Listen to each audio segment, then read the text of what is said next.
Hello and welcome to another episode of the Ecommerce podcast. From AI labs to the helm of product experience tech in 2025, Romain Fouache is a rare blend of a data scientist and global business leader, now CEO of Akeneo. He is helping brands like Koenig and CarParts.com deliver next-gen product experiences that reduce returns and drive loyalty.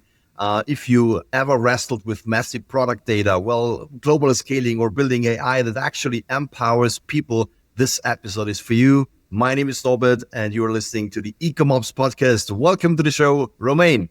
Thank you very much, Norbert. Thanks for that energetic introduction. It's a great pleasure to be on the show with you today.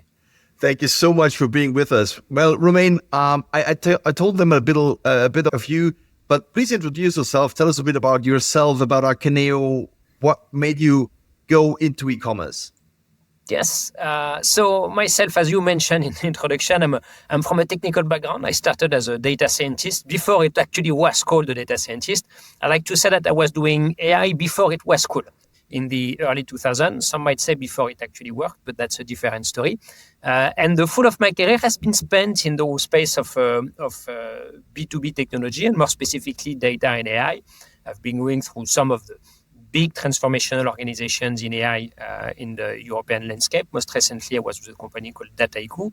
And I joined Akeneo because I believe at its heart, it's a data and AI company. For more than 20 years, I've been working with companies that wanted to achieve great business outcomes with data and AI, but always failed to do it, often failed to do it initially due to the problems they had with getting the right data in place in the right moments to be able to support their business objectives. And Akeneo at its heart, it's built to solve that specific equation. How do you have the best product data, up to date, comprehensive, that lives with the way you do your business so that you can leverage it in the best places possible?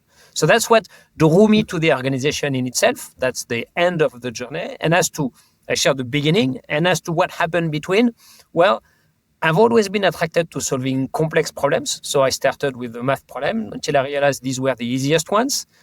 Then I moved to the business problems when I realized that was the challenge behind the math. And then I actually moved to organizational questions, because if you want your business to work, you need to have the right people in the right place doing the right thing. So it has been a fairly natural progression over 20 years to move from data scientist to role of a CEO.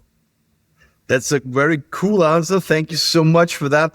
And what I've seen is you helped to scale startups 10x. So this is really insane. What's the biggest shift in mindset needed when a company moves from early growth to global scale? So it's actually more than the next in reality. But I think the most important thing to have in mind is to never believe you figured it out. The faster you grow, the better the demonstration it is that you can fall just as fast. And so understanding that you've never figured it out, that you need to stay curious, that you need to stay hungry, that you need to continue to be obsessed by what are the problems that you're solving for your customers and your prospects. Because in a world that changes so fast, the problems change just as fast and the solutions change just as fast is the most important thing that needs to happen. You're never in run rate. You're always looking forward to what are the next things that will change and never fall into the trap of thinking that you've just figured it out and you're good to go. Yeah. And is there anything with your background as a data scientist that influences how you lead as a CEO today? Well, there might be, the easy answer to that is yes, I do have a fairly analytical approach to many problems, even though, as I said earlier, I realized very early in my career, in my formative years, that the analytics part of things is just the tip of the iceberg. What's important is the business and the people that go behind it. I think the actual edge that I have in my current role, thanks to my experience, is more around my fairly deep knowledge and understanding of today's biggest disruption, which is AI. I've been working in that space for a long time. I've seen it evolve. I've seen it evolve beyond my wildest dreams. And today it's at the heart of every company's internal and external strategy. And I'm lucky enough to have been close enough to it to understand what are the key stakes attached to it. Yeah. When we mentioned it already several times, the buzzword AI. So let's talk a bit about that. What or how influences AI the current management of products and product informations? Yeah. So to structure it, I think there are 3 levels to it. The first one is the obvious one is leveraging AI to facilitate the management of product information. Product information management is tedious. It's making sure you have the right information in the right place with the right product. And, you need to write copywriting, you need to do translation, you need to add attributes. All of these things, productivity hacks, thanks to AI, can be tremendous. Writing, copywriting, editing images, and the rest can be drastically accelerated with AI. And that's fantastic because it means that companies that know that product information can increase conversion rate, can decrease return rates, can do it at a larger scale, can do it with a broader catalog. And it also makes it possible for companies that could not do it before to do it now. Because managing product information is intensive. You need to have a big product marketing team to be able to do that. Now that AI accelerates it, companies that would not have focused on it for now can actually do it now. And I think that's a big element of AI in PXM. But ultimately, this is just the smallest change that AI is bringing. The radical shift that AI is bringing is that it's completely turning around the full of the customer journey as we see it today online. As of today, the technology is very keyword reliant, and so you don't come with a problem. You come with the solution you're expressing as keywords, and then you have SEO. After that, you have site search, and after that, you have product page. These are the 3 great milestones that are keyword driven. AI is completely transforming that journey. You have seen that Perplexity released a few months back its shopping agents. Amazon released its personal shopping agent. Rufus is now releasing in beta buy anywhere agent that allows you to buy outside of Amazon directly from Amazon. OpenAI released its shopping capabilities last week. And what does that change? It changes that you don't come with your keyword solution, you come with your problem. And the AI will share with you what is probably the best fit for what you're trying to solve for, what you're trying to address. And so keywords are not there anymore. You don't have SEO anymore. You don't have site search anymore. You don't even have product page anymore because what you're going to be shown is something that's contextualized to your own need. This is a radical transformation of the stack and the way people think. And there were 2 stats that I think are very interesting that show that it's not something that's coming, it's something that's there. There was a survey from Capgemini a couple of months back that said that 71% of consumers wanted to have Gen AI in their buying path. And another survey recently that said that 74% of CEOs thought their job would be at risk within 2 years if they cannot generate revenue from generative AI. So it's really at the heart of everybody's current concern. And I think what's very interesting about it is whatever transformation comes with AI and at whatever pace, the one thing it is 100% dependent on is the quality of the product data you feed into it. If you have bad product data, there is no way you can make that experience work. It is just going to fail miserably. And we're actually seeing that on the field. We're seeing companies running big projects with big AI companies, and it just doesn't work because the data is just not there. So Akeneo, in my view, becomes the critical foundation to enable the transformation that is there when it comes to the consumer journey. And it takes 2 years to just solve data quality normally as it is. With Akeneo, specifically on product data, we can do that at a much faster pace. But companies basically don't have more than 12 months to get ready for what's happening. So I'd say, get ready for it and do it now. So that's the second level of AI. I talked about accelerating productivity, and I talked about the deep transformation in consumer. And the last thing I wanted to touch on is using AI to manage the full flow of information. How fast you can change suppliers, how fast you can change distributors, how fast you can address new needs from customer. This can be drastically accelerated by AI too, and it's at the heart of what we're doing at Akeneo. Yeah, that's really, wow, what an answer. It's so much information, so much valuable information inside, so I don't really know where to start next, but it's really great. I love that. Well, let's start. Let's make some pieces. So piece number 1 is what I understood is shopping carts as we have it now will maybe not exist in a couple of years. Yeah. So we will talk with the AI. They will recommend us a product that we can purchase it directly from AI. Is that correctly understood? I talked to a very big French brand recently, big brand, and they were saying very known brand, very recognizable. And they were having internal discussions on what happens if they don't have an e-commerce website anymore in 2 years. Because that's the disruption that's coming, the disintermediation of the e-commerce website.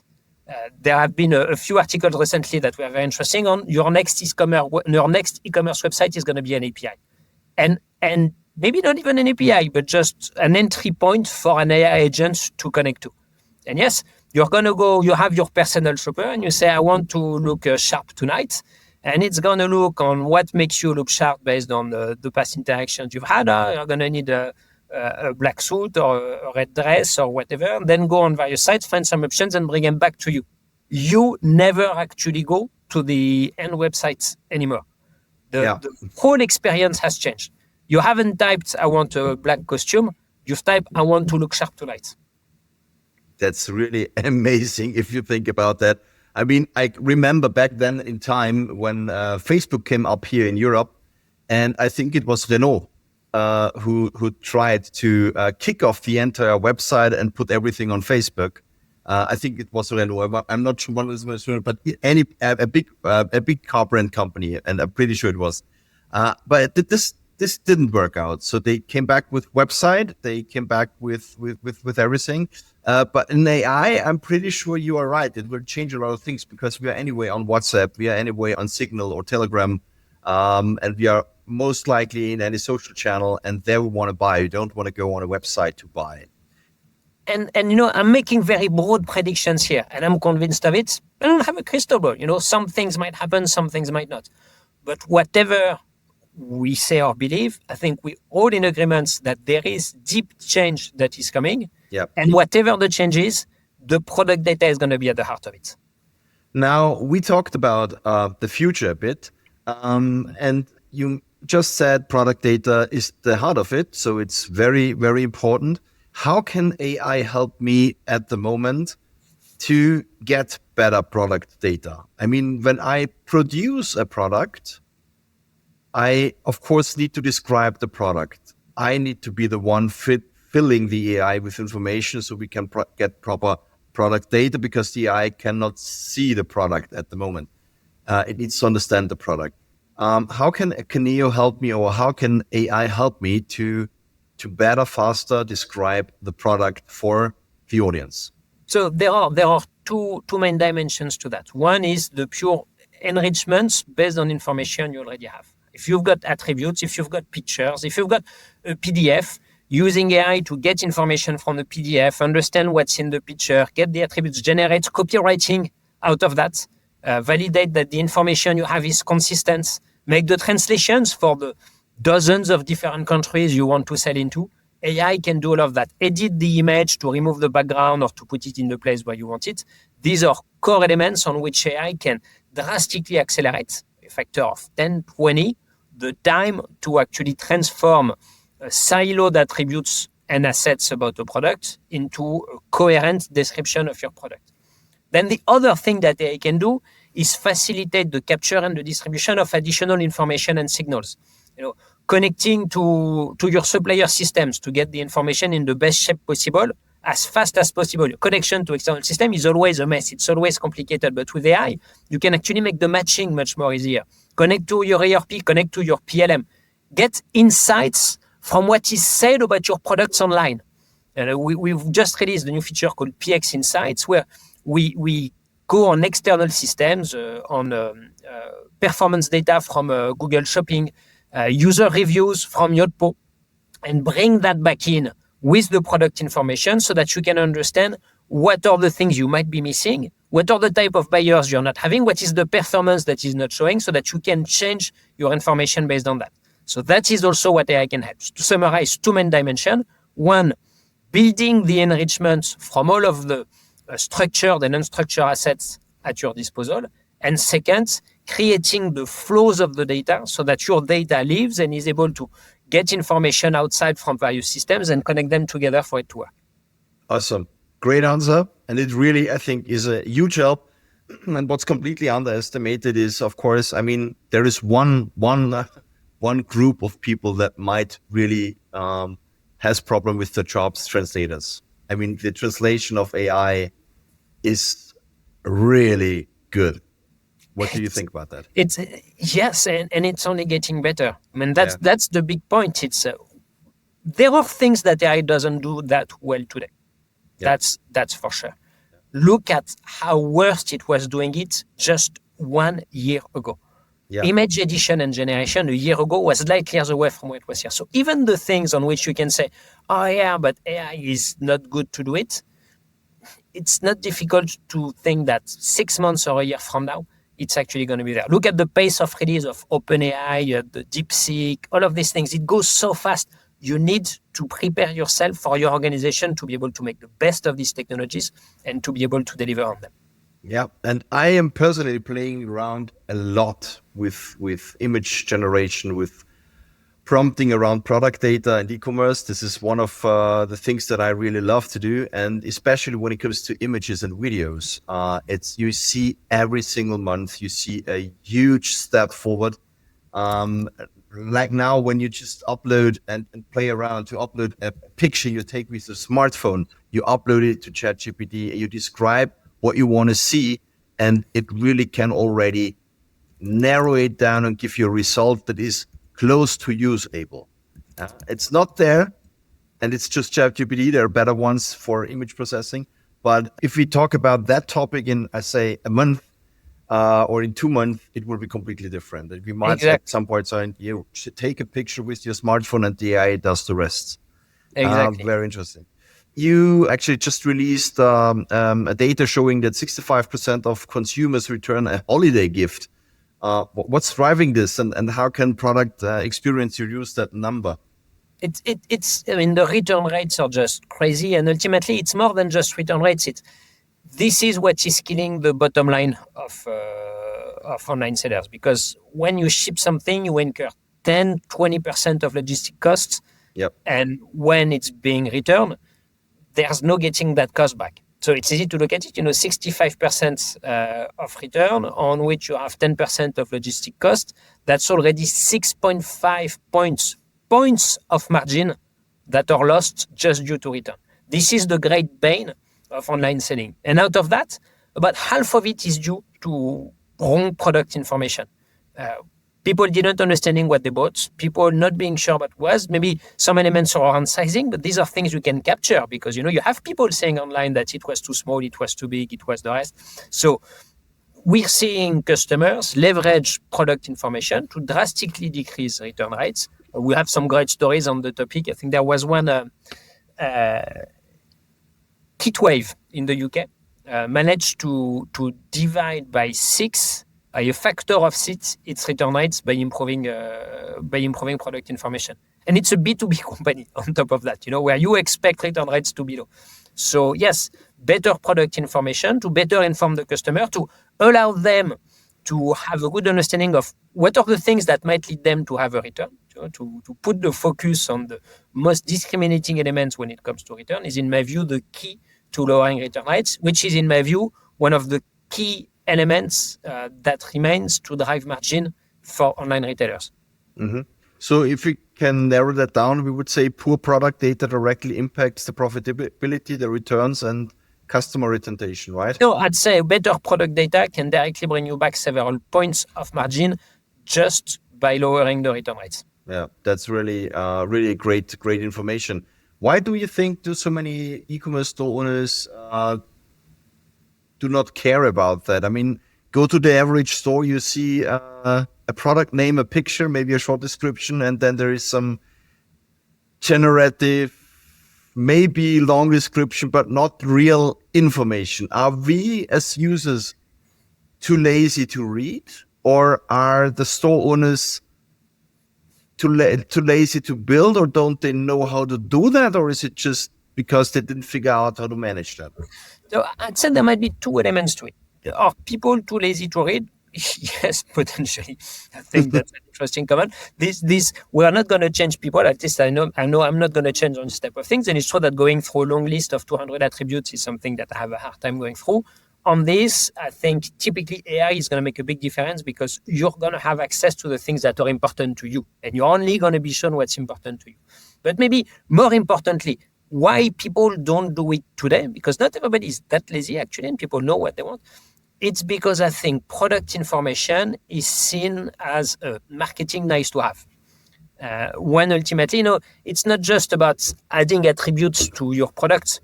It's about lowering your return rates. It's about increasing your conversion. It's about increasing discoverability. It's about when you push to new marketplaces, it's easy to know that when you're going to open 10 new countries on Amazon, you're going to be able to sell to more places. But if your data is bad, you're never going to sell 1 ounce more. You're always going to be at the bottom of the listing. So product information, it's about conversion. It's about making sure you're at the top of the listing. It's about discoverability, and it's about lowering return rates. And so for me, product information is not something that's a marketing element. It's a company-wide strategic asset, which is even more the case today due to the rise of AI. Because today, your product information is something that not only enables the strategic AI projects, but also supports the better performance of your e-commerce activities. Mm-hmm. When we talk about a lot of product data and the laziness to read and to write, video comes into my mind. How do you think is video important for products? Is there an easy way to build that out, especially with maybe upcoming AI features? Because producing videos is actually expensive if you do it like this. So how do you think about that? How do you deal with that? I think, yes, there might be a rise in product videos due to AI, which will make it easy. As you said, there are not many products that can support the cost of generating a product-specific video. Whereas with AI, you're going to be able to do that way more easily. How much of an impact it will have on conversion? I don't know just yet. My own personal bias is I'd rather have text information relevant to me than have a video that might not show much more than what I could read. But I think that's where you need to run tests. That's where you need to assess. And the fact that it's now going to be something that is going to be easy to do will make this type of A/B testing much more easier. Absolutely. Yeah, I'm the same type of guy. I also prefer to read than to check a video, because most likely when you purchase, you're maybe on a smartphone and you might not want to see the audio of the video. And so that I'm also reading and buying belongs together a bit. But old school. How old are you, Romain? I'm a bit too old. I have too much experience. I'm 46 now. 46. Well, we are the same age. Me as well. So good. A good age. We are the readers. That's okay.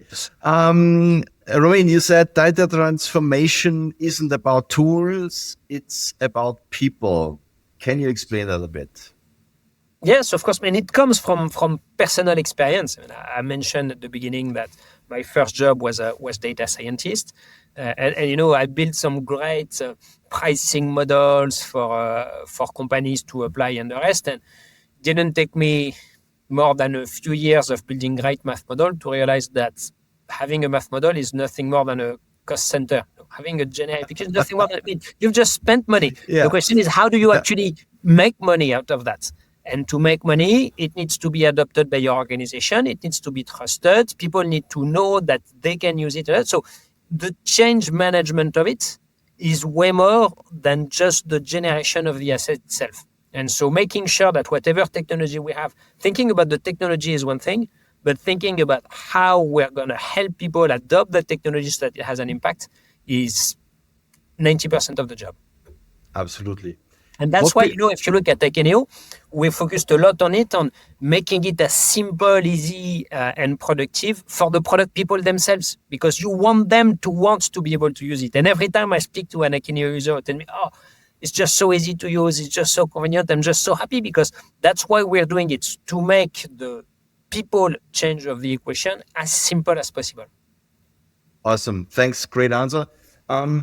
What people love here in the Ecommerce podcast is to have success stories and misconceptions in mind. So I would love, if you don't mind, if you have any success story where you say, well, this really worked out fine and helped the company to succeed with AI or with product data, would be great. Yes, we already have many users using our AI features. Like, as I said, the simple things to begin with.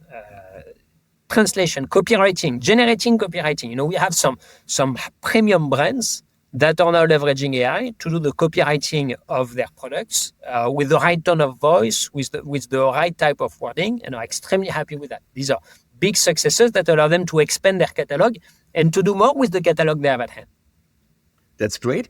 And is there any misconception that you see currently going on in e-commerce or with AI where you see, they are going into maybe the wrong direction, or this is a general misunderstanding of how this shall work or should work? Yes, I think there's a broader misconception in organization that's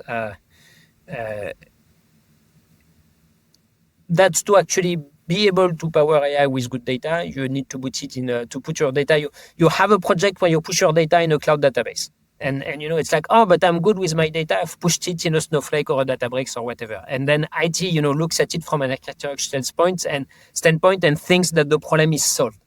When I think any type of data, if you don't have a way to put it in the hands of the people who actually know what the data means, it will be bad. Quality of data only increases with its exposure to people who know what it is. So you can wait for your customers to tell you your data is bad, but they will just not tell you. They will go somewhere else.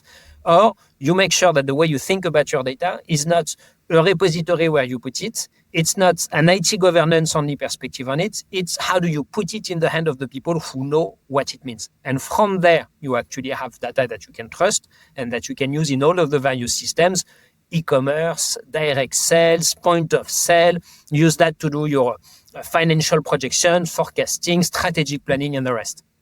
Very great answer. I really loved it, and I can only underline that.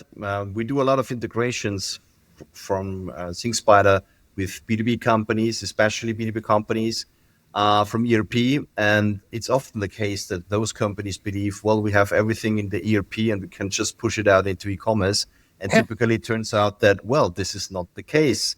And data needs to be enriched. Data needs to be really treated as like for B2C. It needs to be professional, it needs to be good. Otherwise, people don't want to buy things. So this is, I think, a really good mentioning that you did here. The thing we need to change is to change that perspective that managing product information is a chore when it's actually a strategic asset. People have understood that change when it comes to customer data 15 years ago. On product information, we're not there yet. People understand that you need a CRM and you need to valorize your customer information to be able to drive your business. When I think it's even more important to understand your product information and to valorize it to drive your business. Well, let's come to an end with our final questions. So we do have always the same at the end of a podcast, and this is yours. Who has taught you the most about e-commerce in your career? About e-commerce specifically, it's just the customers of Akeneo. I didn't come from e-commerce itself. I joined the company just over 6 months ago, and I've just been drinking from the fire hose ever since, trying to learn as much as I can. The leadership of Akeneo, the C team of Akeneo is just outstanding, and they've been supportive, and they've helped me understand the broader teams of Akeneos too. But first and foremost, the customers, I never miss an opportunity to ask a customer about their main challenges, what they're trying to achieve, how potentially we can help, or how we're getting in the way. And this is how I've learned the very little I know on e-commerce as of now. Okay, thank you. And before we wrap up, we have a question passed down from our last guest, Dan Frith, Chief Creative Officer at London Dynamics. And he asks you, what do you see as the future of AI and how do you think it will impact your industry? Well, I think I've spent quite some time on that. Yes. But to wrap it up, this was the question. So I'd say to wrap it up, I've mentioned how it's changing, it's killing the keyword stack, changing the way people buy. I think the most important thing to have in mind is AI in a year will be even further than where it is today compared to a year ago, and that all companies need to be ready for it with the right product data. Super. Thank you. Well, we talked a lot about that, but I just asked the question that I got asked beforehand, and now it's your turn, Romain.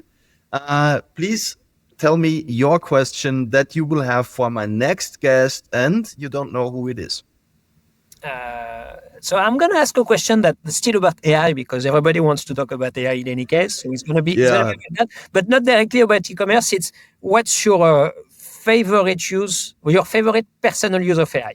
And I think that's an interesting one. Awesome. Thank you so much, Romain, for your time. It was really a pleasure talking to you. That was a deep dive into the future of product experience and scaling smart with AI. Huge thanks to you, Romain, for joining us and sharing so many practical insights from, let's say, the front end of e-commerce tech, or the back end of e-commerce tech. Guys, thanks for turning on this episode of the Ecommerce podcast. Today's conversation sparked ideas and helped you rethink your product experience strategy. Make sure to subscribe, drop us a review, and share with your fellow friends about the podcast. See you next time. Talk soon and have a good time. Thank you very much. Bye. And that's it for this episode of the Ecom podcast.